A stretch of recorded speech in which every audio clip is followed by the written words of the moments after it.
Este mensaje no es nada fácil, porque para mí están siendo unos días muy duros. Me costó muchísimo hasta cantar esta tarde, porque la Biblia dice que para cantar hay que estar alegre, y el que está triste tiene que ponerse a orar. Así que a mí me hubiera gustado más estar orando que cantando, por lo menos en el día de hoy. Porque como bien saben ustedes, y como me han dicho muchos amigos míos en Israel, vives en España, pero tu corazón está aquí. Yo sé positivamente que nunca más volveré a encontrar al Israel que conocí durante más de 20 años. Las cosas van a cambiar completamente en Israel, en Oriente Medio y en el mundo entero. Porque esto no ha hecho más que empezar. Nunca más volveremos a sentir y a disfrutar como disfrutábamos caminando por las calles de Israel, aunque volveremos, si Dios, esa es su voluntad, volveremos y en cuanto se abra la frontera, el primero en coger un avión e ir para allá voy a ser yo. Pero sé positivamente que el mundo espiritual ha cambiado. ¿Saben que la palabra jamás, que tantas veces se ha oído en estos días, aparece 39 veces en la Biblia? 39 veces. La primera vez que aparece el término jamás, aparece en el libro del Génesis, cuando el Señor miró a la tierra y dijo que vio al jamás. ¿Sería aquello un acto profético? ¿Sería que el Señor miró a la tierra y dice que vio, en español dice violencia, pero dice que Él miró a la tierra y vio al jamás? Y lo va repitiendo 39 veces a lo largo de diferentes libros del Antiguo Testamento. Y dice que por ver el jamás en la tierra decidió destruirla y empezar de cero. ¿Será que tantas cosas que estamos viendo es el cumplimiento de profecías que se están cumpliendo delante de nuestros ojos y algunos cristianos no se han dado cuenta? Yo no suelo perder el tiempo escuchando lo que otros dicen en internet de mí o de nuestro ministerio. Sinceramente no tengo tiempo ni deseo perder mi tiempo en esas cosas cuando me dicen, ay, por ahí hay uno que está diciendo esto, por ahí hay otro. Pero en esta semana he recibido algunos mensajes, ¿no? Y concretamente hay un muchacho porque se ha puesto muy de moda utilizar la predicación de un pastor y ponerte al lado, ¿no? ¿Habéis visto esto? Se ha puesto de moda, ¿no? Fíjense, miren lo que dice, ahí viene la palabra, escuchen, atentos hermanos, se ha puesto muy de moda eso, ¿no? Y este muchacho pues cogió una predicación mía, muy honesto el hombre, ¿no? Pidiendo permiso previamente, ¿verdad? Y dice, yo no estoy de acuerdo con lo que este pastor de España dice. Como si a mí me preocuparas cuál es su opinión. Sinceramente no me interesa lo más mínimo cuál es su opinión. Y una de las cosas que dice, a mí me gustaría hacerle muchas preguntas a ese pastor español. Querido, si me estás viendo en esta tarde, cuando quieras, hazme todas las preguntas que quieras. Creo que soy una de las personas más fáciles de localizar del planeta Tierra. Vivo en la isla de Tenerife, concretamente en Santa Cruz de Tenerife. Nuestra iglesia está en la calle Garcilaso de la Vega, número 13. Cuando quieras puedes venir y te respondo a todas las preguntas que quieras, no hay ningún problema. Pero no mientas cuando dices que quieres hacerme muchas preguntas y no las haces. La palabra de Dios nos enseña que los últimos tiempos van a ser tiempos muy difíciles, muy complicados. Y el mensaje de hoy me va a costar un poco compartirlo porque hay tanto material sobre lo que quiero decir. Y yo me he dado cuenta que en los últimos años ha habido como una especialidad que se ha puesto de moda y son los predicadores que predican sin espada. Es decir, los predicadores que motivan a sus audiencias, a sus congregaciones. Y claro, cuando oyes a esos hombres con ese léxico, con esas palabras, con ese carisma que tienen, la gente sale allí inflada, ¿no? Porque, claro, son mensajes que no te comprometen, son mensajes donde todo es serás y tendrás y serás. Dios está contigo, te va a bendecir, te va a abrir puertas, etcétera, etcétera, ¿no?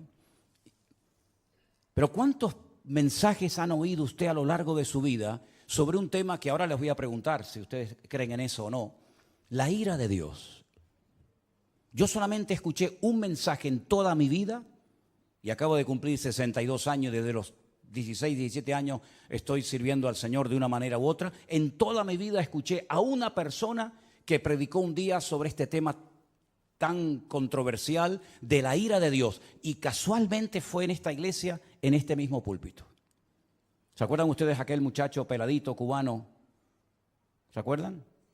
Él predicó un día sobre la ira de Dios y fue un mensaje excelente. Y después cuando terminó le dije, no es fácil predicar de esto. No es fácil porque nadie está orando para tener a Dios de espalda a nosotros. A nadie le agrada ver tragedias y muertes y guerra. A nadie le agrada. No estamos orando para que esas cosas sucedan. Generalmente nuestras oraciones son, Señor, cuídanos, protégenos, bendícenos, ayúdanos. Pero sabemos que nuestro Dios es un Dios de amor, un Dios de misericordia, pero también se enfada. Y yo veo a Dios cuando su Hijo unigénito, el Señor Jesucristo, cargó el pecado de todos y cada uno de nosotros. El Señor Jesucristo dijo, ¿por qué me has desamparado? Dios dejando a su Hijo solo en la cruz. Porque en ese momento su Hijo era el pecado personificado de toda la humanidad. Si abandonó a su Hijo temporalmente por la situación del momento, ¿cómo no habrá momentos puntuales en la vida de las naciones y de los seres humanos en los que Dios dice, basta, estoy harto, estoy cansado? La pregunta que les quiero hacer es, ¿ustedes creen que este tema de la ira de Dios es un mito, es una fábula, es una metáfora, es algo de lo cual se habla, pero que en el fondo no es realmente así? Dios no se enfada, Dios no se enoja. Hay momentos en los que es verdad, Dios bendice, hace milagros, saca a su pueblo de la esclavitud, les da el maná, los protege de los enemigos, pero también hay un montón de versículos, cientos, miles de textos, donde Dios dijo, cuando claméis no os voy a oír, porque cuando yo llamé no me respondisteis, y estoy harto de vuestros holocaustos y de vuestras ofrendas y de vuestras fiestas solemnes. Y por cuanto llamé y no quisisteis, vuestra casa quedará desierta. Y si te parece poco, hay un libro que contiene unas palabras que son impresionantes, son tremendamente impactantes y durísimas. Permítame que se las lea. Ahora les digo dónde voy a estar leyendo. Acuérdate, oh Señor, de lo que nos ha sucedido. Mira nuestro oprobio. Y mira nuestra herencia, cómo ha sido traspasada a extraños. Nuestra piel se ha ennegrecido como un horno a causa del hambre. Han violado a nuestras mujeres, a nuestras vírgenes las han violado y han colgado a nuestros príncipes y no respetaron a los ancianos. Se han llevado a los jóvenes y los muchachos han desfallecido. Los jóvenes dejaron de cantar. Cesó el gozo en nuestro corazón. Nuestra danza se ha convertido en luto. Cayó la corona de nuestras cabezas. Ay de nosotros, Señor, porque pecamos. Por esto se entenebrecieron nuestros ojos. Mas tú, Señor, permaneces para siempre y tu trono de generación en generación. No estoy leyendo un poema, estoy leyendo la Biblia en el capítulo 5 del libro de Lamentaciones. Es tremendo, ¿verdad? Es tremendo cuando Dios dice, basta, hasta aquí hemos llegado, se acabó. Es tremendo cuando Dios le dice a su pueblo, no voy a oír vuestras oraciones, no voy a estar presente en vuestras fiestas solemnes, no voy a oír. El cielo lo haré de bronce y vuestras oraciones no pasarán del techo. Es tremendo, ¿verdad? Cuando Dios ha permitido cosas tremendas en la historia que han afectado a millones de personas, como por ejemplo el diluvio. ¿Cuántas miles de personas habrán muerto en el diluvio, hermanos? Bueno, nadie lo puede saber con exactitud, pero yo creo que murieron miles de personas en el diluvio. Algunos dirán, bueno, millones. Bueno, está bien, millones. ¿Y quién mandó el diluvio, hermanos? ¿Quién mandó el diluvio? ¿Quién le dijo a Noé, prepárate porque yo voy a mandar un diluvio a la tierra? ¿Quién fue el que destruyó las ciudades de Sodoma y de Gomorra? Si no fue tu Dios, ¿quién fue entonces? A mí me hace gracia cuando hay gente que dice, es que el Dios del Antiguo Testamento es completamente diferente al Dios del Nuevo Testamento. Y eso es muy peligroso hablar así, porque estás hablando como que hay dos dioses, uno malo y uno bueno, Uno que está siempre enfadado y enojado, y otro como que es benevolente, como Papá Noel o como San Nicolás, como lo llaman en otros países, ¿verdad? Que nos concede todo y no importa lo que hagamos. Pero esa no es la enseñanza bíblica. La enseñanza bíblica es que hay un solo Dios. Y el del antiguo es el del nuevo, y el del nuevo es el del antiguo, y no hay otro Dios. Lo que pasa es que hay momentos en los que Dios actúa con infinita misericordia y nos sorprende. Y a pesar de nuestras rebeliones y desobediencias nos cuida y nos bendice, pero dice, y lo he leído varias veces en esta semana, no lo hago por ustedes, que os quede claro, no lo hago por vosotros, sino para que mi nombre no siga siendo pisoteado y blasfemado entre vosotros. ¿Me da cuenta?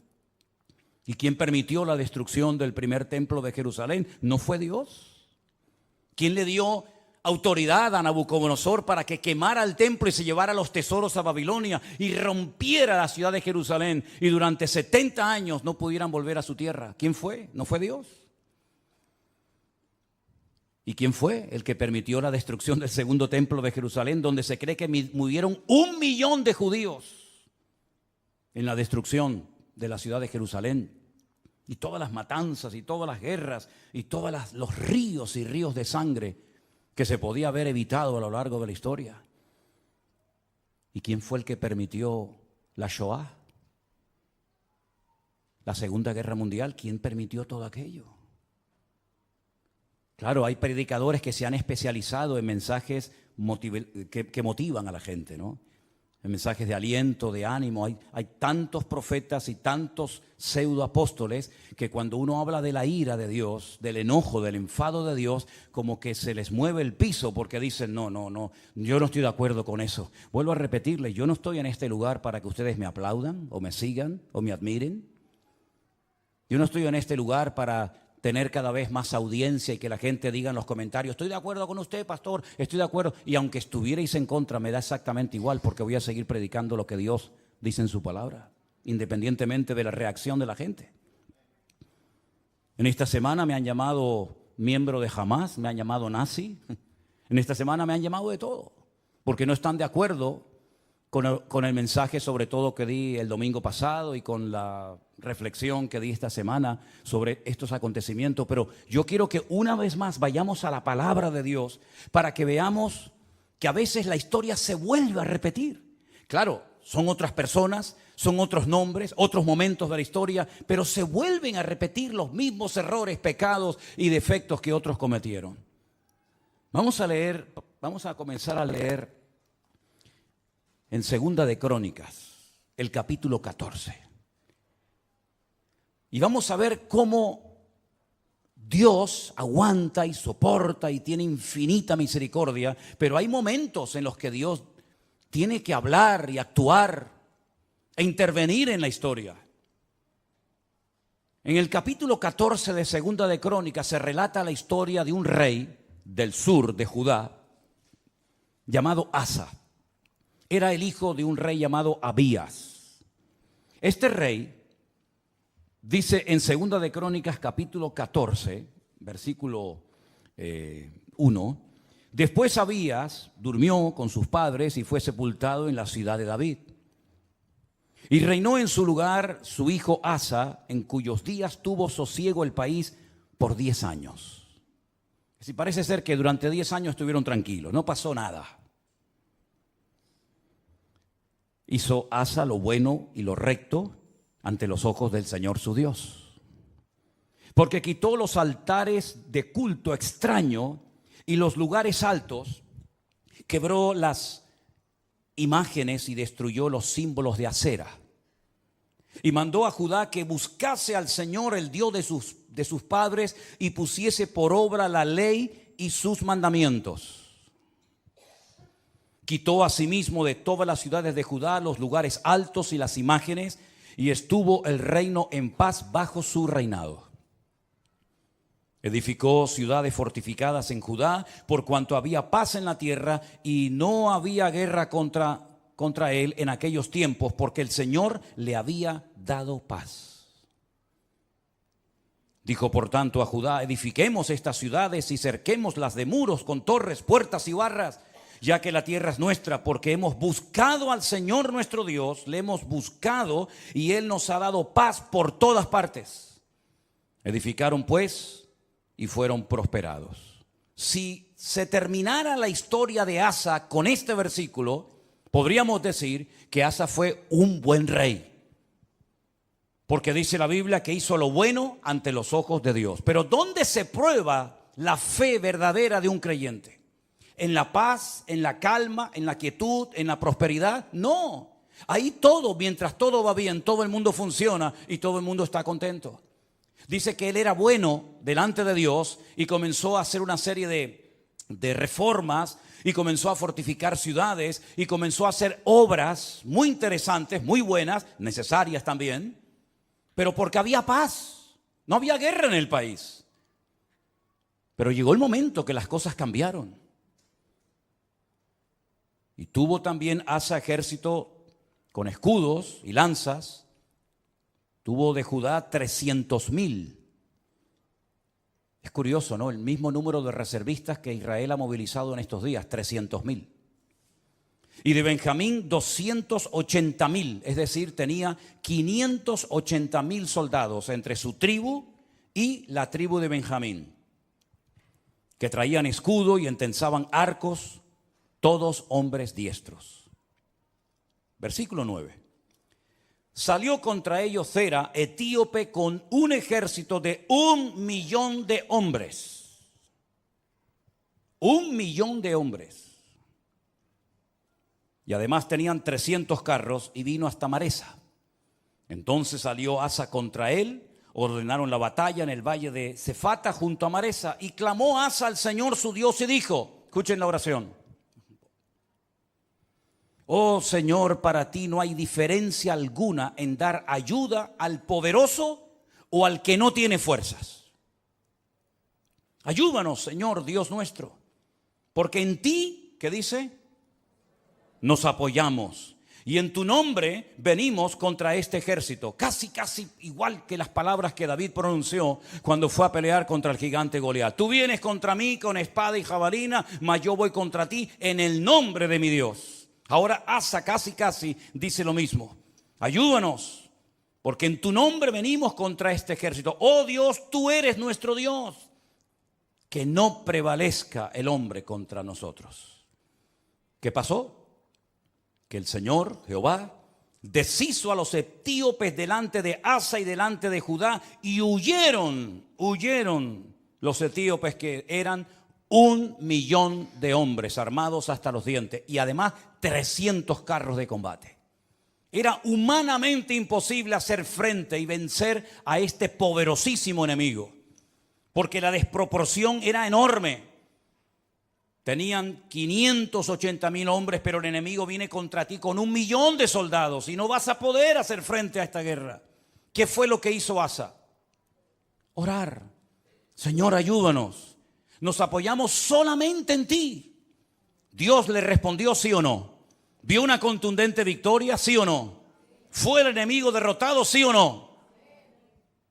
Bueno, con esta victoria ya Asa tenía que tener más que interiorizada y aprendida la lección de que si oramos y nos apoyamos solamente en Dios, Dios siempre nos va a ayudar. No importa el momento, no importa la dificultad, no importan nuestras limitaciones. Nosotros nos apoyamos en nuestro Dios, que no conoce ningún tipo de limitación, y siempre el Señor saldrá victorioso. ¿Cuántos dicen amén? Perfecto. Al poco tiempo, capítulo 15, vino un tal Azarías, hijo de Obed, un profeta digamos ambulante, no muy conocido, pero dijo cosas muy interesantes. Salió al encuentro de Asa y le dijo: oídme, Asa y todo Judá y Benjamín, el Señor estará con vosotros si vosotros estuviereis con él, y si le buscareis, será hallado de vosotros, mas si le dejareis, él también os dejará. Esto funciona así. Muchos días ha estado Israel sin verdadero Dios, sin sacerdote que enseñara y sin ley. Pero cuando en su tribulación se convirtieron a Jehová, el Dios de Israel, y le buscaron, Él fue hallado de ellos. ¿Cuántos dicen amén? Es decir, la palabra que el Señor le está dando a través de este profeta al rey Asa es tremenda.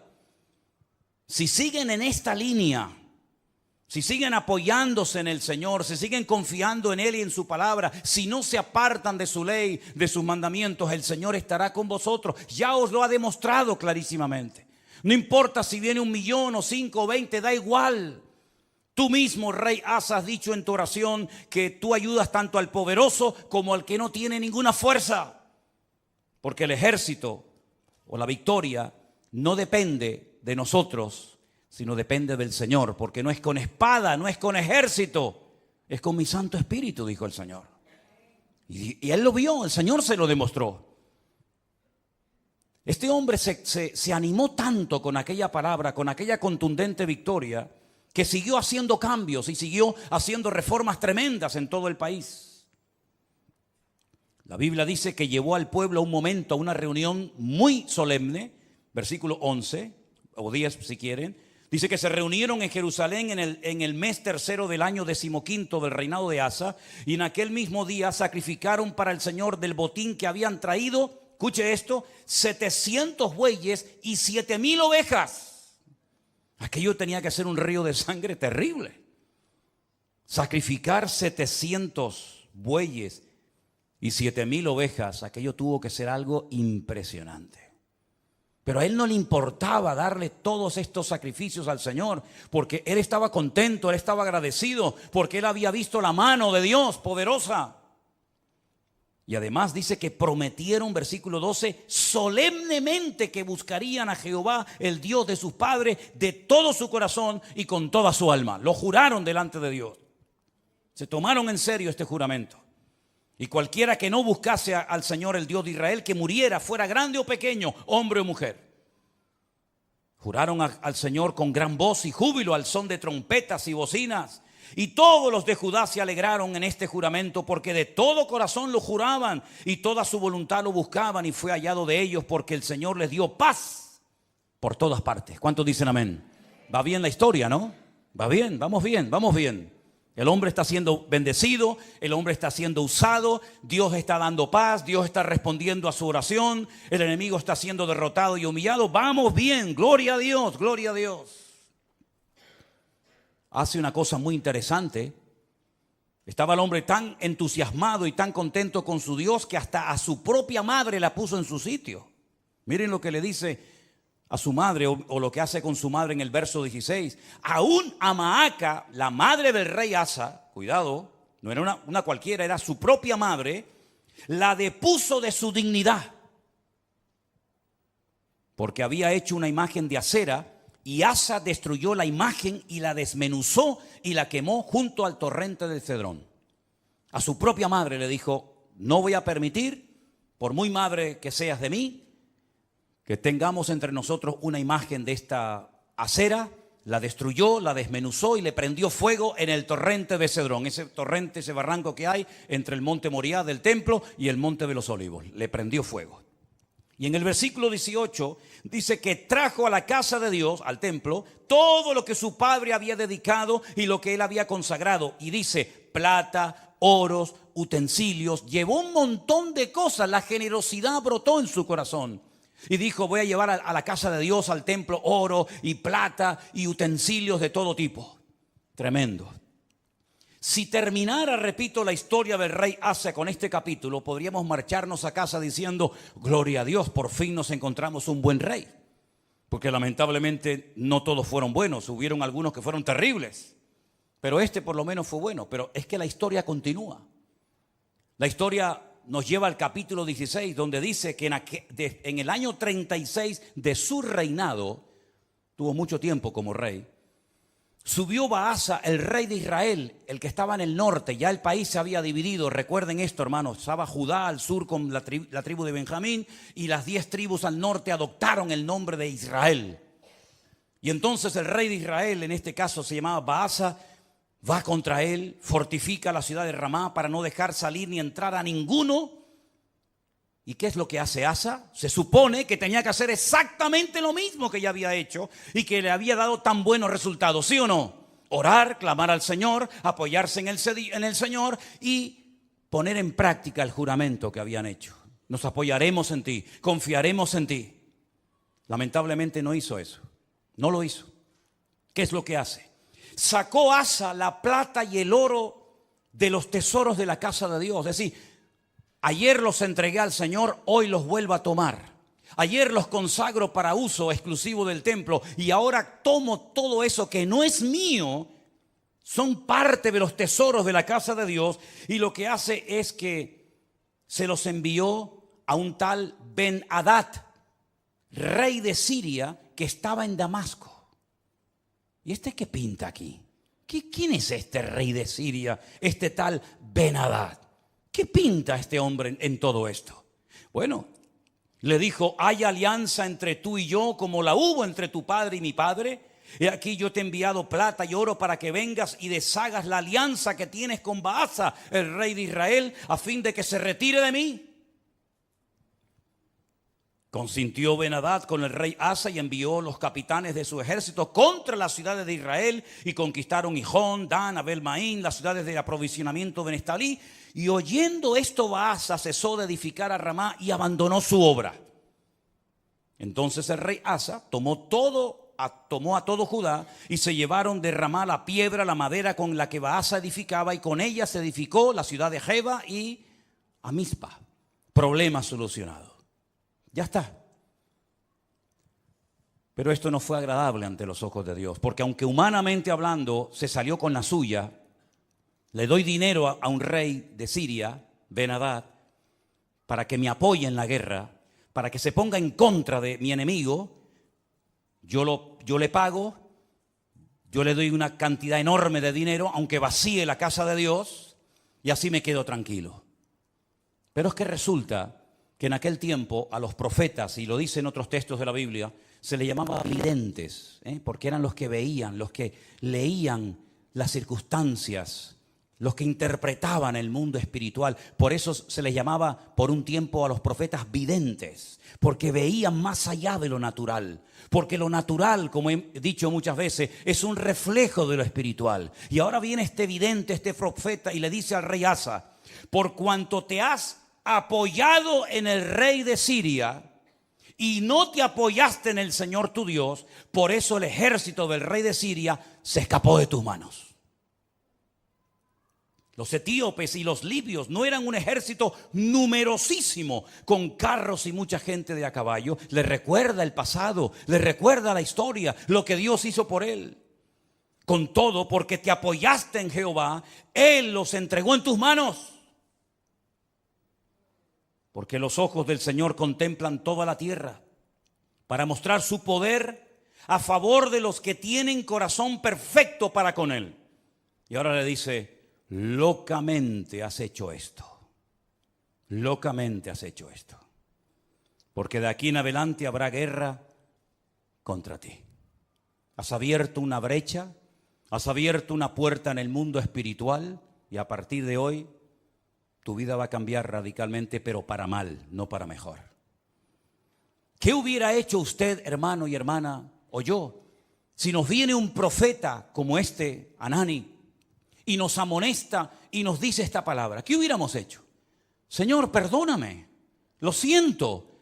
Así como el profeta Natán, ¿se acuerdan cuando fue a la casa del rey David y le dijo: tú eres ese hombre, tú has pecado, por culpa tuya el nombre de Dios ha sido blasfemado y pisoteado en el mundo de los gentiles?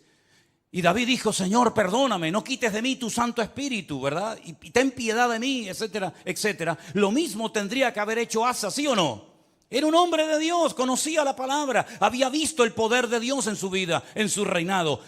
Lo lógico hubiera sido decir: perdóname, Señor, lo siento mucho, he dado un mal ejemplo al país, sacando los tesoros de la casa de Dios y dándoselos a un pagano para que me ayude, como si no tuviéramos un Dios más poderoso que el rey de Siria, Ben-Hadad. ¿No te das cuenta, querido hermano, que cada vez que te apoyas en algo o en alguien que no es Dios, el que se lleva la gloria no es Dios, sino el que en la persona en la que te has apoyado? Locamente has actuado. Tú, un hombre de Dios, no tiene que actuar de esta manera. Un pueblo que conoce a su Dios no puede caer en estos errores. ¿Qué dije el domingo pasado? Hay cosas que se hacen en este país, o en el tuyo, o en muchas naciones de la tierra, que no es que estén bien, pero bueno, digamos que no afectan tanto al mundo espiritual. Pero Israel no puede permitirse ser como los demás. Israel no puede imitar a los demás perdiendo su identidad, apoyándose en lo que nunca tenían que haberse apoyado y olvidándose de su Dios. Porque Israel no es un país cualquiera. Israel tiene que ser un punto de referencia para todo el mundo. Tiene que ser una luz entre las naciones, que ese fue el propósito por el cual, o uno de los propósitos por el cual Dios los llamó. Así que has actuado locamente porque tú tenías que haberte apoyado en el Dios Todopoderoso, que te ha demostrado que es un Dios poderoso y que no importa si vienen 1 millón o 20 contra ti, el Señor te va a librar. Y como hemos cantado esta tarde, y espero que no solamente haya sido una canción, sino algo que tenemos claro en nuestra vida: por un camino vendrán y por 7 huirán. Y él sabía ese versículo que hemos cantado en esta tarde. Pero ¿qué pasó? Versículo 10. Se enojó Asa contra el vidente. Se enfadó contra el profeta. Lo mete en la cárcel porque se encolerizó grandemente a causa de esto. No le hizo gracia la palabra del profeta Hanani. No le gustó. Oprimió Asa en aquel tiempo a algunos del pueblo. Mas he aquí, los hechos de Asa, primeros y postreros, están escritos en el libro de los reyes de Judá y de Israel. Ahora escucha bien. En el año 39, pocos años después de su reinado, este rey enfermó gravemente de los pies. Y en su enfermedad, ¿a quién buscó? A los médicos. Como diciendo, ni en mi enfermedad me voy a humillar delante de Dios. No está mal ir a los médicos, ni mucho menos. El Señor dice en su palabra: yo envío sanidad y medicina a mi pueblo. Pero la actitud de Asa es de soberbio, es de arrogante, es decir, estoy enfermo, si clamara al Señor, Dios me podría sanar, pero no lo voy a hacer, porque no quiero saber nada de ese Dios. Y dice que en su enfermedad buscó a los médicos en vez de a Dios. Al final, murió. En el año 41 de su reinado, lo sepultaron en los sepulcros que él había hecho para sí en la ciudad de David. Lo sepultaron en un ataúd y le llenaron de perfumes y de diversas especies aromáticas preparadas por expertos perfumistas, e hicieron un gran fuego en su honor. Perfumes para el muerto. Y ahí se acaba la vida y el reinado de Asa. ¿Qué les parece? ¿Qué les parece? Bueno, esto al fin y al cabo es una historia del pasado, de la cual podemos extraer ciertas y determinadas aplicaciones y lecciones para nuestra vida. Pero ¿saben qué? El hombre no aprende. El hombre no aprende. Sigue cometiendo los mismos errores, los mismos pecados, y en vez de apoyarse solamente en Dios, que los ha librado tantas veces de ser destruidos y tragados por sus enemigos, vuelven a apoyarse en ejércitos extranjeros, en la ayuda de hombres, en vez de apoyarse única y exclusivamente en su Dios. Hemos leído en esta tarde, espero que hayan prestado atención: el Señor es mi luz y mi salvación. No temeré lo que me pueda hacer el hombre. Ellos tienen una palabra que dice: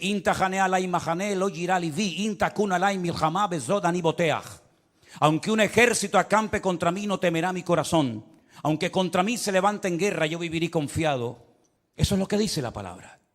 Pero eso no puede ser solamente un texto bíblico. Eso tiene que ser una realidad cada día de nuestra vida.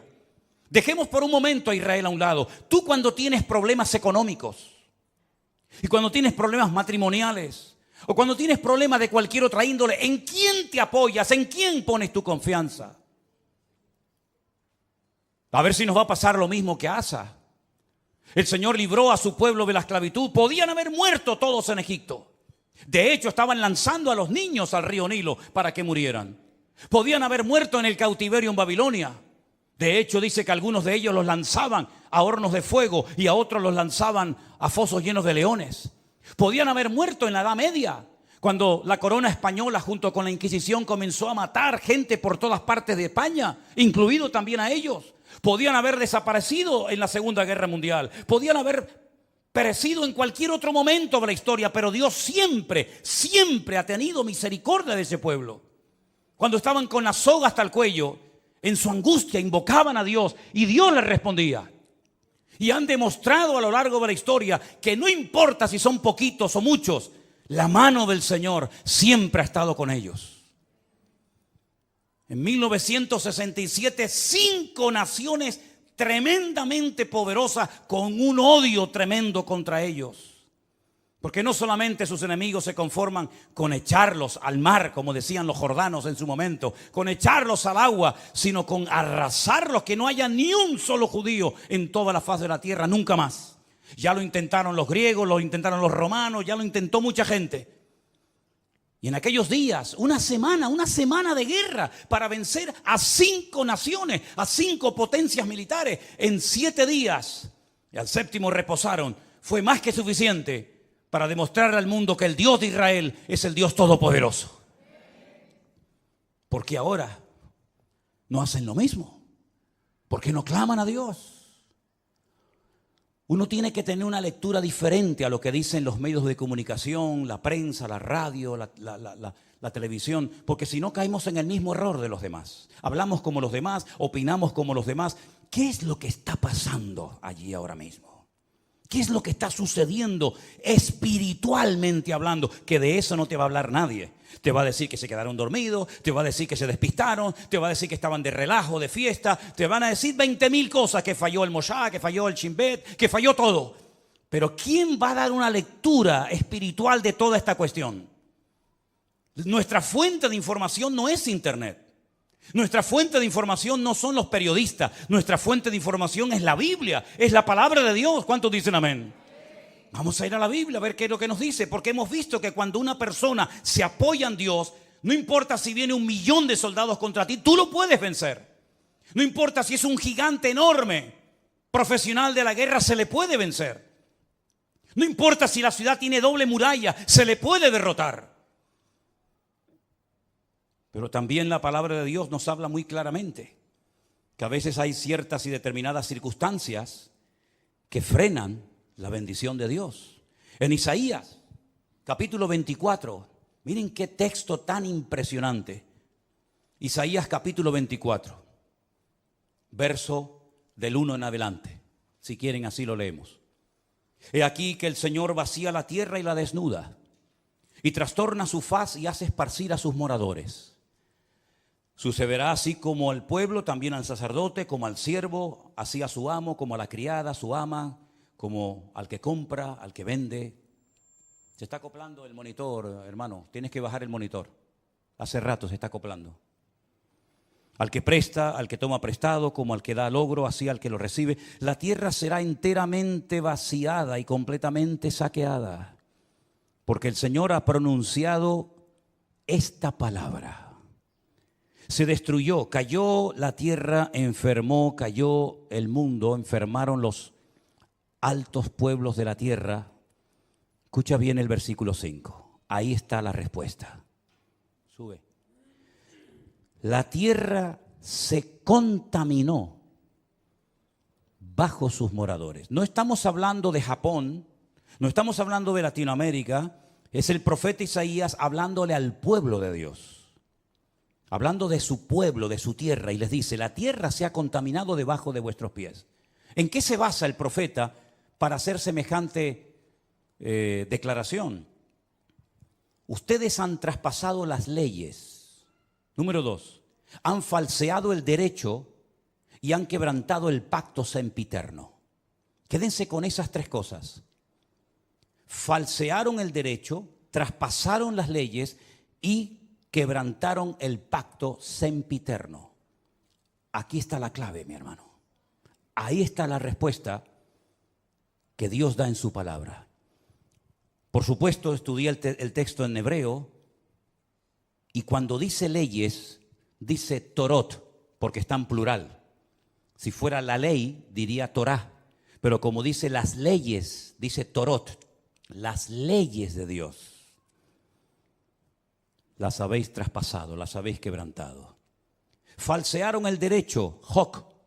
Hoc es otra palabra que significa obligaciones morales, normas de convivencia, las habéis quebrantado también. No solamente lo divino, lo religioso, la Torá, los Torot, los mandamientos inspirados por el Espíritu Santo, dados a través de Moisés en el monte Sinaí, los habéis quebrantado. No solamente eso, sino que también habéis modificado las normas, habéis manipulado vuestras obligaciones y habéis permitido ciertas y determinadas cosas que van en contra de la palabra que ustedes saben como pueblo de Dios que no se deben ni se pueden hacer.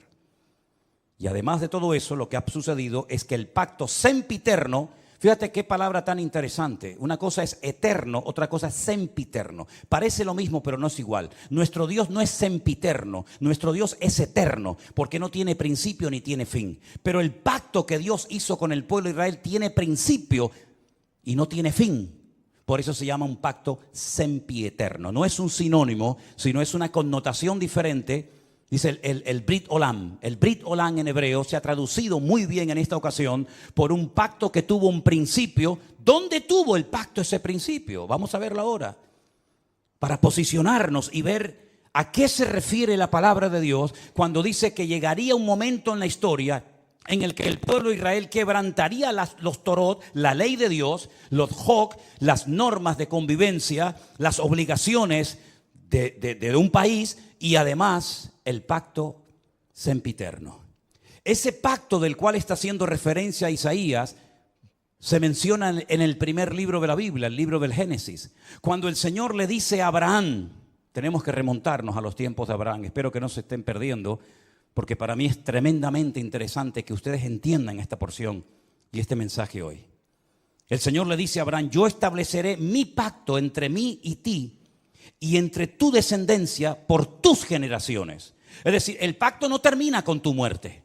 El pacto no termina cuando tu hijo se muera, Isaac, o cuando tu nieto Jacob muera, sino que será un pacto con toda tu descendencia por todas las generaciones y yo seré tu Dios y el de tu descendencia para siempre. Este es mi pacto. Este es mi pacto, versículo 10. Este no es el pacto que Jesús hizo en el huerto, en Jerusalén cuando dijo, tomad y comed, esto es mi cuerpo. No, ese no es. Este es otro pacto. Este es un pacto que está haciendo con Abraham, el padre de la nación hebrea. El pacto que Dios hizo con este varón le dice, guardaréis entre mí y vosotros y tu descendencia después de ti. Será circuncidado todo varón entre vosotros. Es decir, siempre hay una señal de un pacto. ¿Cómo puedo yo demostrar que Dios ha hecho un pacto conmigo? ¿Cómo lo puedo demostrar? Bueno, Dios me dijo ya, Dios te dijo, pero las palabras se las lleva el viento, como dice el refrán. ¿Cómo podía Noé demostrar que Dios había hecho un pacto con él? Cuando veáis el arco en las nubes, esa es la señal del pacto que yo he hecho con ti. Perfecto. ¿Y cómo podía Abraham demostrar, o la descendencia de Abraham, que Dios había hecho un pacto con ellos, que los había escogido de entre todas las naciones? Esta será la señal del pacto. Circuncidaréis la carne de vuestro prepucio y os será por señal entre mí y vosotros. A la edad de 8 días, luego no es un pacto con la nación islámica, con los árabes, porque los árabes se circuncidan a los 13 años. Y los judíos circuncidan a sus hijos a los 8 días. ¿Te das cuenta? El pacto va a ser una señal que vas a llevar toda tu vida en tu carne, en tu cuerpo. Y se la tienes que hacer al bebé a los 8 días.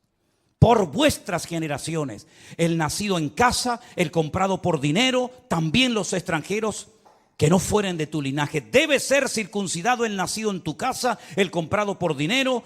Estará mi pacto en vuestra carne por pacto perpetuo.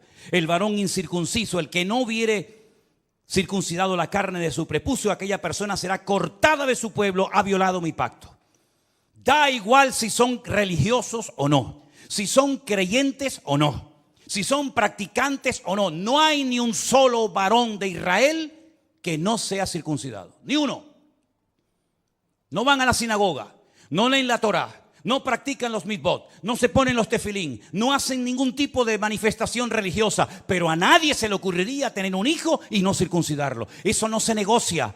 Aunque te hayas casado con una chica no judía, jamás por amor a tu mujer no judía vas a decir, bueno, al niño no lo circuncidamos. No, lo han hecho en todas partes, en Egipto. En la Segunda Guerra Mundial lo hacían, a escondidas lo hacían, por la prohibición que los reyes católicos pusieron de que no se podía seguir circuncidando. Es la señal del pacto. Todos los hombres en Israel están circuncidados.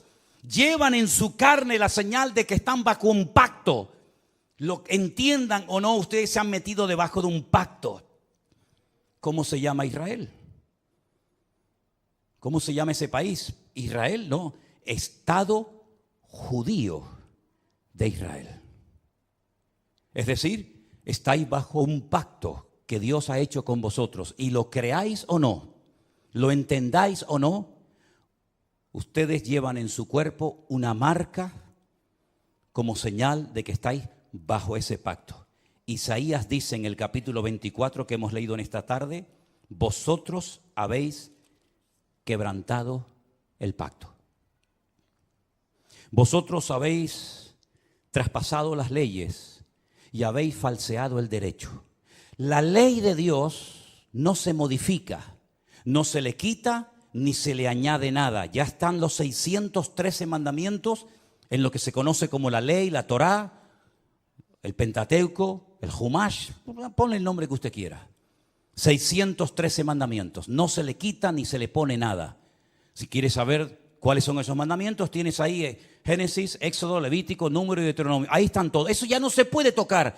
Pero las normas, las reglas, tienen que ir en consonancia con la ley de Dios, ¿sí o no? ¿Quién se tiene que adaptar? ¿El hombre a Dios o Dios al hombre?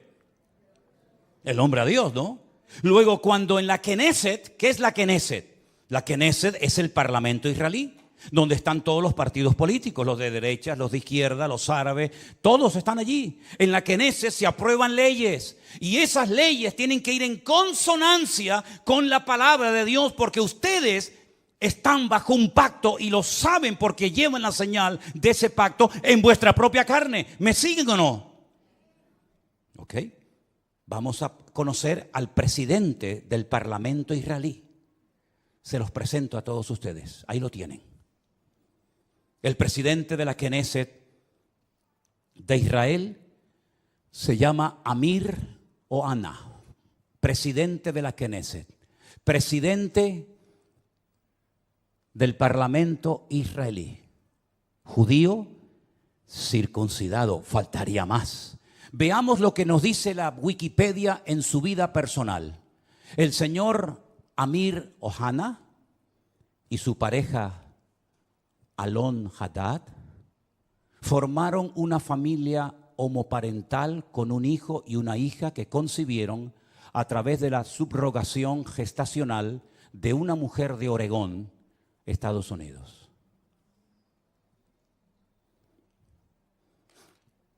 Sin comentarios. Gracias. Presidente del Parlamento israelí. Vosotros habéis traspasado mis leyes, habéis pervertido el derecho y habéis quebrantado mi pacto. Alguien dijo, no es una frase mía, cuando nos distanciamos de Dios y de su palabra, ponemos nuestra vida en peligro. ¿No les parece a ustedes? Pero la palabra de Dios dice, sin santidad nadie verá al Señor.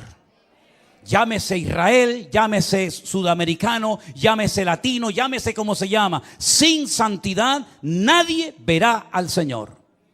No es un título, una nacionalidad, un pasaporte lo que nos salva, sino el apoyarnos única y exclusivamente en Dios y en su palabra. Pero ahora resulta que ya están tranquilos porque el tío Sam les ha dicho, yo estoy con ustedes. Antes se llamaba Ben Haddad, ¿se acuerdan? Ben Haddad. Ahora se llama señor Biden. Pero qué lástima que no haya un Ananí en Israel hoy por hoy. Porque si Juan el Bautista levantara la cabeza y entrara al parlamento israelí, bueno, ya entró en su época, ¿no? Cuando aquel rey llamado Herodes, ¿se acuerdan? ¿Se acuerdan el rey Herodes? Aquel títere, aquel monigote que ni era rey ni nada, pero lo habían nombrado los romanos, le habían dicho, tú vas a ser el rey de Israel. Qué valientes fueron los magos de Oriente, ¿se acuerdan? Cuando vienen seguramente en un viaje de días, de semanas o tal vez de meses y llegaron a Belén, al Herodión, donde vivía el rey Herodes, y le dijeron, venimos a adorar al rey de los judíos porque su estrella hemos visto en el oriente. Y Herodes habrá dicho, ¿el rey de los judíos soy yo? No. Tú eres un estrellado. Nosotros venimos a ver a aquel que es digno de recibir toda honra y toda gloria. Y dice que cuando llegaron, se postraron y lo adoraron, ofreciendo sus tesoros de oro, incienso y mirra. A ese rey perverso y terrible llamado Herodes, llegó un día Juan el Bautista, que algunos habrán dicho, cállate la boca, no digas nada. Te la está jugando, y le dijo, no te es lícito haberle robado la mujer a tu hermano y llevártela a tu cama y acostarte con ella. No te es lícito, adúltero. ¿Qué le costó a Juan el Bautista esa declaración? La cabeza. El rey Herodes quiere hablar contigo. Jesús dijo, decidle a esa zorra. Y me dicen a mí que yo soy duro hablando. Decidle a esa zorra. Y no fue a verlo. Y no fue a verlo.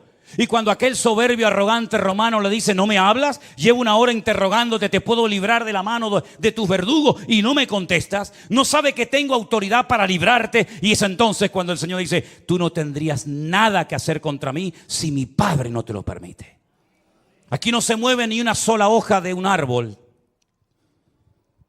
sin permiso de nuestro Dios.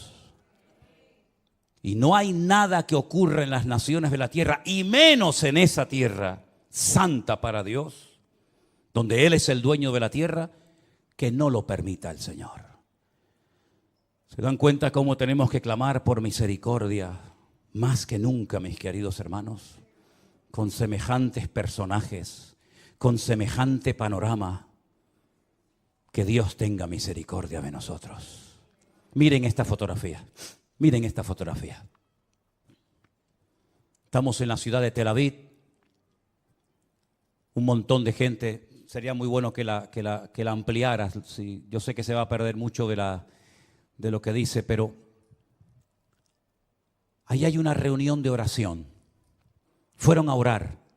Y judíos, por temor a que en otras naciones no les dejaran en público hacer una reunión de oración, viajaron expresamente en esos días de Yom Kippur a Israel, porque todos los años se hace en una plaza pública en Israel, se hace un acto de oración, de perdón.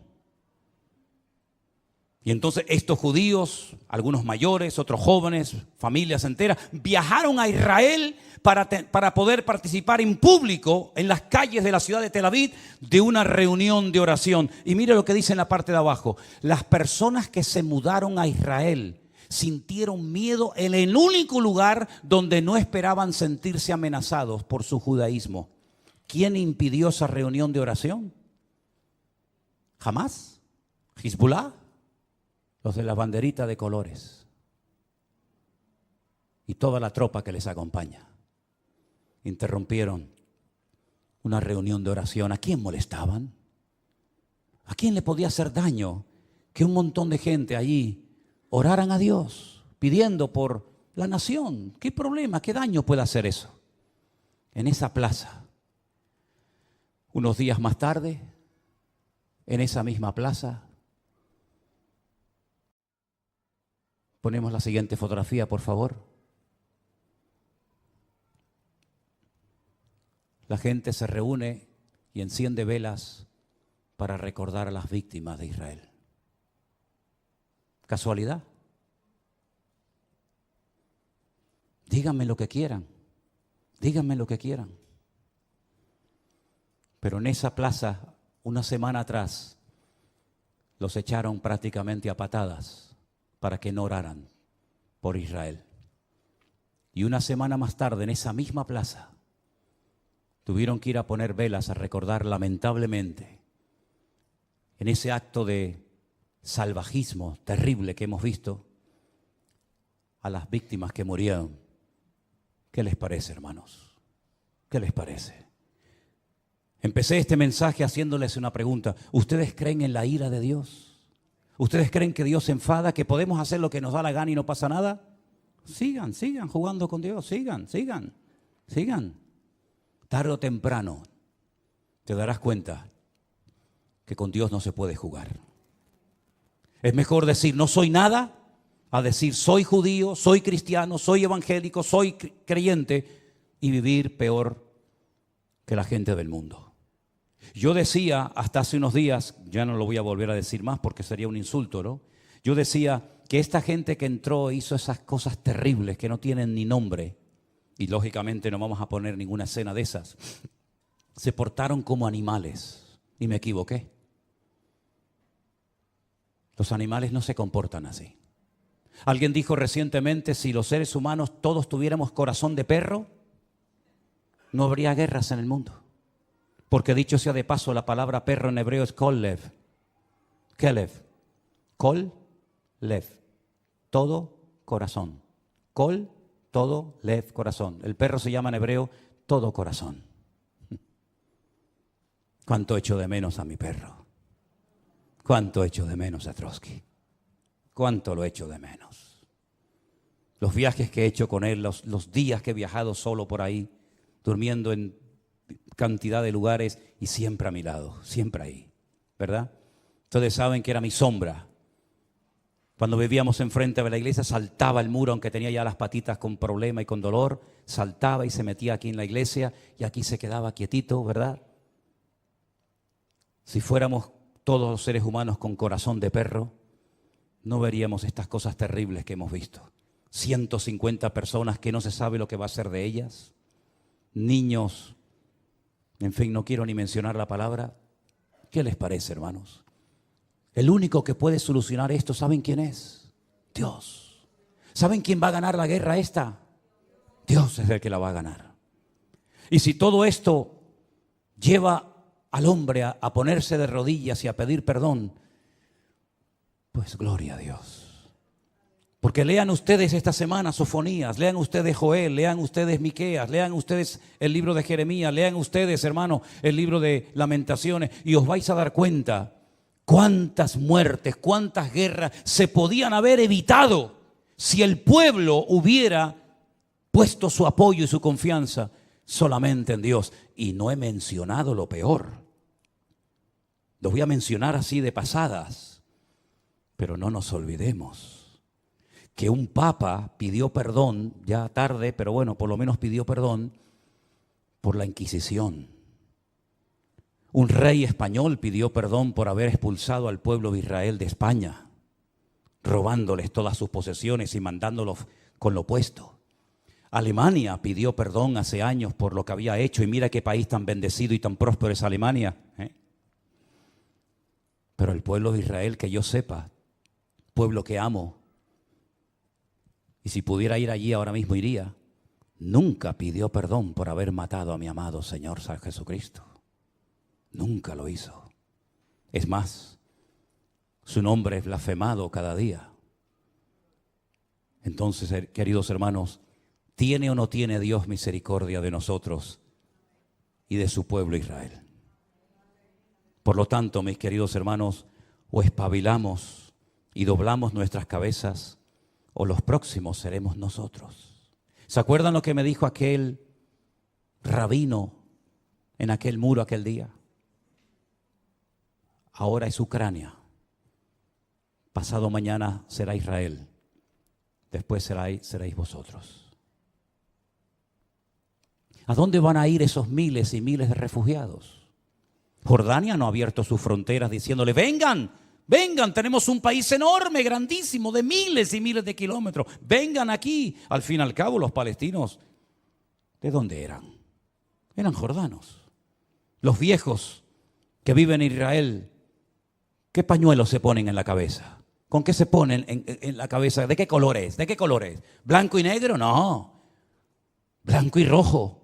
El pañuelo de Jordania.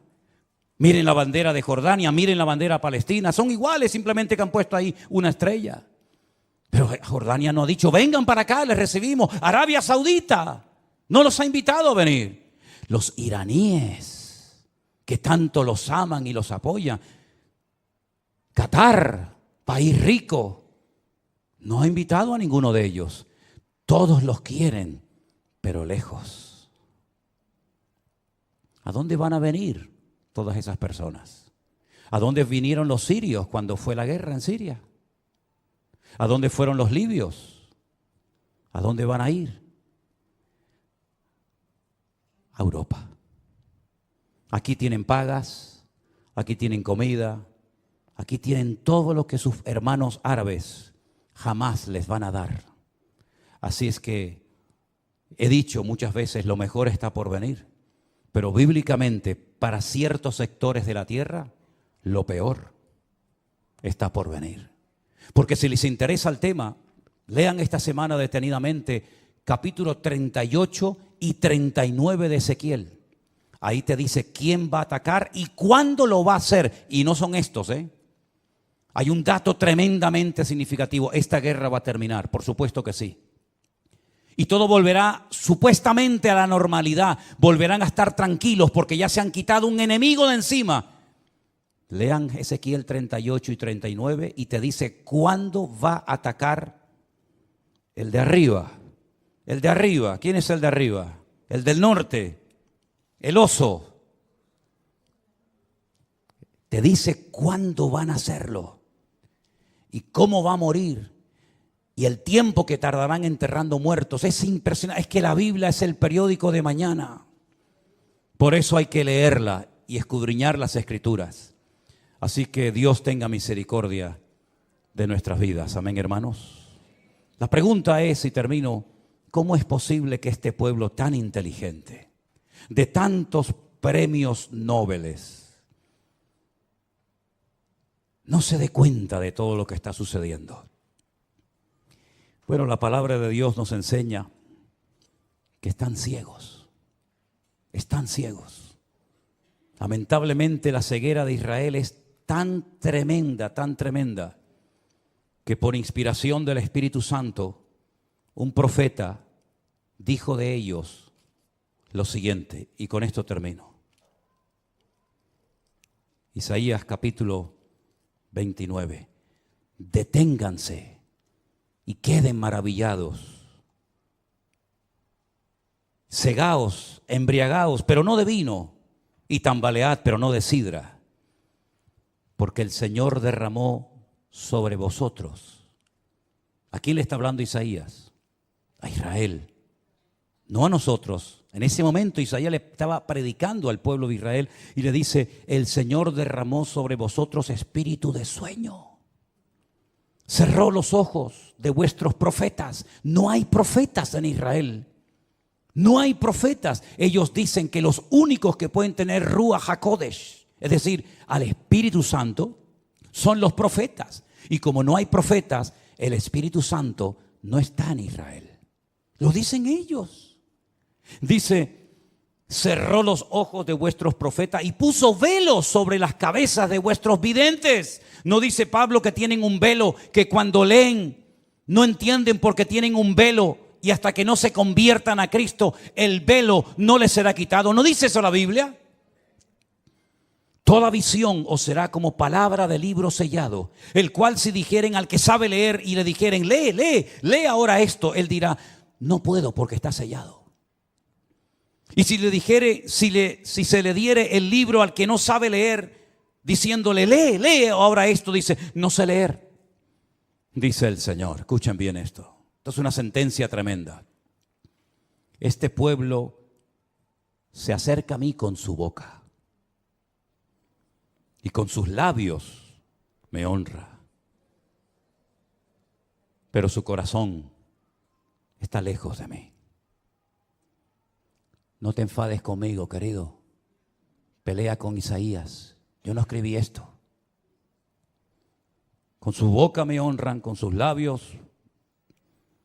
pero su corazón está lejos de mí, porque su temor de mí no es más que un mandamiento de hombres que les ha sido enseñado. Por tanto, he aquí que nuevamente excitaré yo la admiración de este pueblo con un prodigio grande y espantoso. Perecerá la sabiduría de sus sabios, se desvanecerá la inteligencia de sus entendidos. Ay de los que se esconden de Dios, encubriendo el consejo. Sus obras están en tinieblas y dicen: ¿quién nos ve? ¿Quién nos conoce?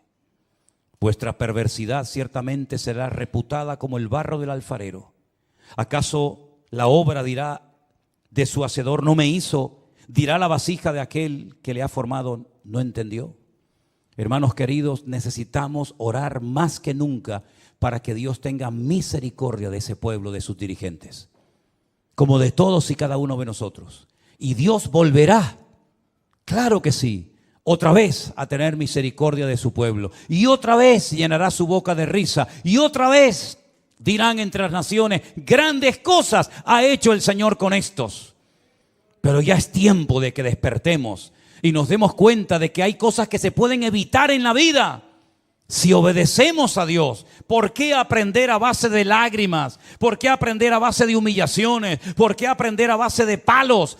Si el Señor nos ha dejado en su palabra las instrucciones concretas y específicas para no sufrir innecesariamente, para no morir antes de tiempo, para no tener que hacer el ridículo, porque el Señor creó a ese pueblo para que fueran siempre cabeza y nunca cola, para que estuvieran siempre arriba y nunca debajo. Eso fue lo primero una de las cosas que más me impactó cuando yo fui a Israel, sobre todo al Kotel HaMaraví, al Muro de los Lamentos. Yo llegué al Muro de los Lamentos, una plaza enorme, y hay una pared, como ustedes saben, grandísima. Y allí están los judíos orando 24 horas al día, siempre orando, con sus movimientos, con su Torah, con sus salmos y con sus historias. Y cuando levantas la cabeza dice: ¿y ahí arriba? ¿Quiénes están ahí arriba orando? Esas mezquitas que están ahí arriba, aquella de Al-Aqsa, el domo de la roca donde Abraham subió a sacrificar a Isaac. ¿Quiénes están ahí arriba? No, arriba están los árabes. ¿Arriba? Sí, están arriba. ¿Y abajo? ¿No os dais cuenta que hasta en lo natural el Señor nos habla y nos dice: es que yo no diseñé a mi pueblo para que estuvieran abajo. Yo diseñé a mi pueblo para que estuvieran arriba y fueran cabeza y no cola.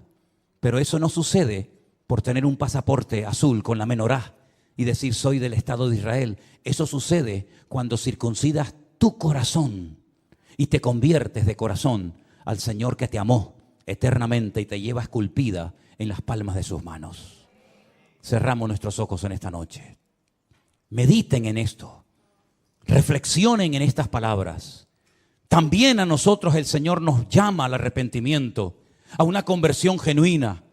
Claro que sí, no estamos exentos. Si esto se hace con las ramas naturales, ¿qué no se hará con las ramas que hemos sido injertados en el olivo verdadero? Por lo tanto, mis queridos hermanos, aprendamos la lección. Dios viene a buscar un pueblo sin mancha y sin arrugas. Que Dios se apiade de nuestras vidas. Repasemos todas estas lecturas, estos textos bíblicos. Y por encima de todo esto está nuestro amor al pueblo de Dios, el remanente verdadero que habita en Israel. Nuestros hermanos en Cristo que alaban y honran al Señor como nosotros. Los que se guardan del pecado, de las contaminaciones de la carne, los que van contracorriente, aunque sean criticados, aunque sean perseguidos, aunque sean objeto de burla, pero allí están. No han doblado sus rodillas, como le dice el Señor al profeta Elías. Hay 7,000 varones que no han doblado sus rodillas ante Baal. Y en Israel hay muchos hermanos, pastores, congregaciones, siervos de Dios, que no han doblado sus rodillas ante Baal, ni ante nadie, sino que se apoyan única y exclusivamente en el Señor Dios Todopoderoso. Aleluya. Recibe nuestras vidas.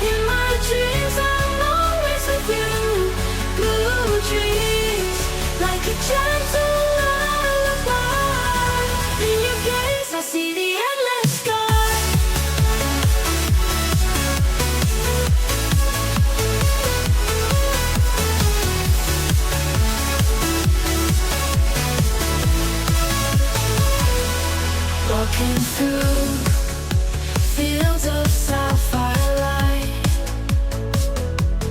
every moment with you feels so right. The world fades away, it's just you and me. In the blue of my dreams, builds a melody.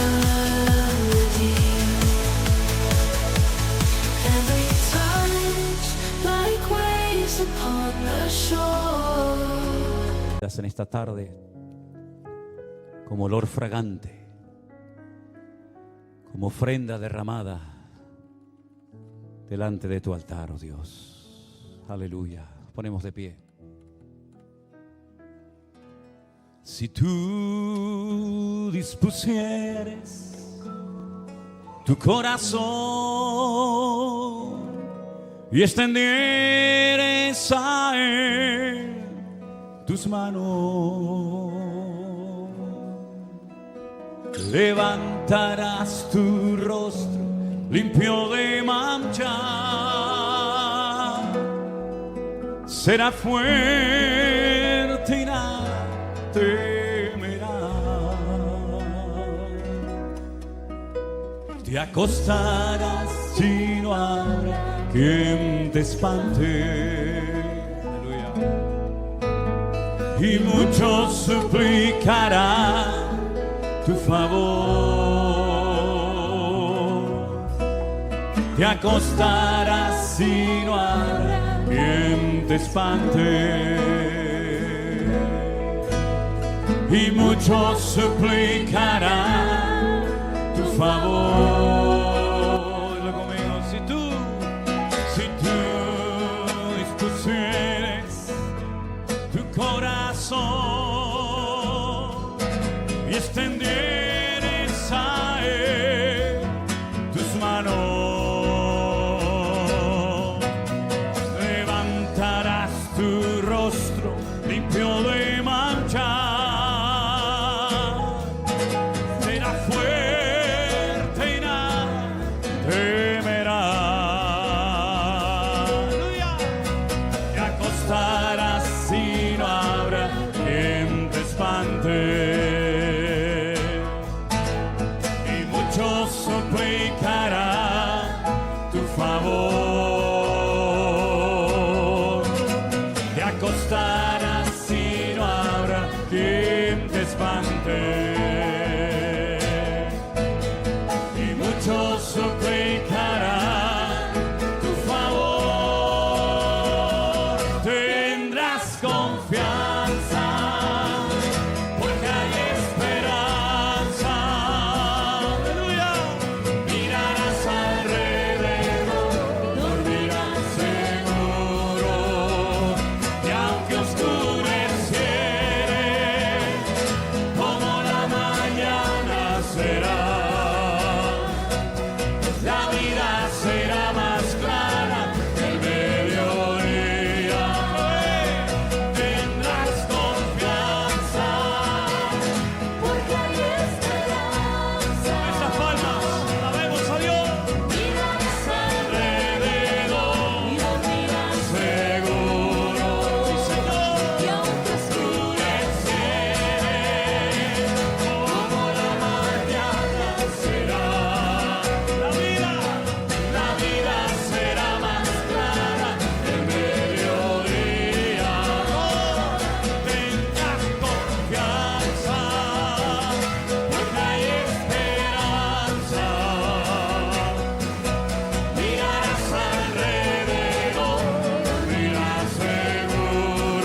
first light.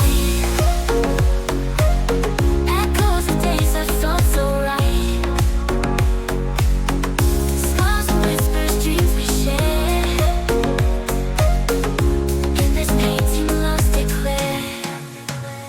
On this canvas of memories, I see our love through the gentle breeze. Every color, every hue brings me closer back to you. On this canvas of memories, I see our love through the gentle breeze. Every color, every hue brings me closer back to you. Shades of twilight, dawn's first light. Echoes of days that felt so right. Smiles and whispers, dreams we share. La vida será más clara que el mediodía. Mucho y mucho suplicará tu favor. Y mucho suplicará tu favor. Y mucho suplicará tu favor.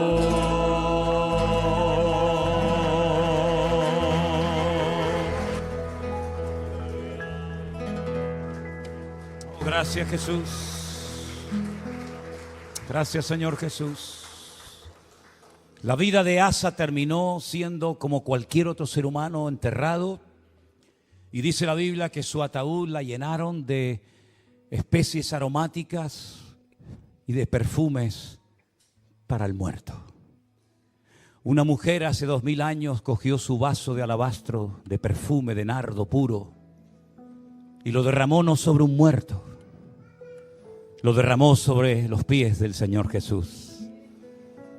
Y el Señor Jesucristo dijo: en todas las naciones de la tierra se hablará, se contará lo que ella ha hecho, porque para el día de mi sepultura lo ha profetizado en esta ocasión.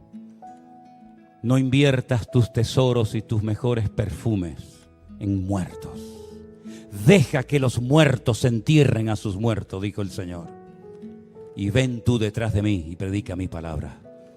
Que en esta semana no te apoyes en muertos, porque cada vez que te apoyas en algo o en alguien que no es Dios, estás actuando igual que Asa. Igual. No te llamas Asa, te llamas como te llames. Pero cada vez que te apoyas en algo fuera de Dios, el Señor nos susurra al oído y nos dice: locamente has actuado. ¿No me tienes a mí en tu corazón? ¿No me tienes a mí en tu vida? ¿No te he demostrado que estoy contigo? Que te he salvado de la muerte tantas veces y que estás en pie gracias a mi misericordia. Desarrollemos la costumbre de apoyarnos solamente en Dios. Cada vez que la gente nos escribe y nos dice: pastor, ayúdeme, yo digo: mire, hermana, apóyese en Dios. Busque a Dios de todo corazón. Busque al Señor en medio de su dolor, de su enfermedad, de su crisis matrimonial, de su angustia, y el Señor le bendecirá y le sorprenderá grandemente. Y eso es lo que tenemos que hacer los cristianos. No apoyarnos en el hombre, apoyarnos únicamente en el que vive por los siglos de los siglos, amén, en el Señor nuestro Dios. Fuerte ese aplauso a Él. Aleluya, aleluya, amén.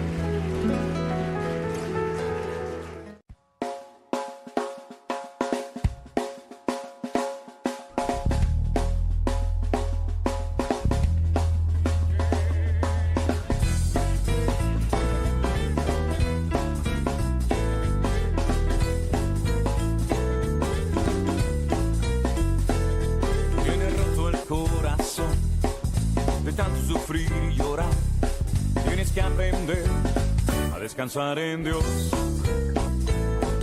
No importa lo que te dijeron, no importa lo que te hicieron, tienes que aprender a descansar en Dios.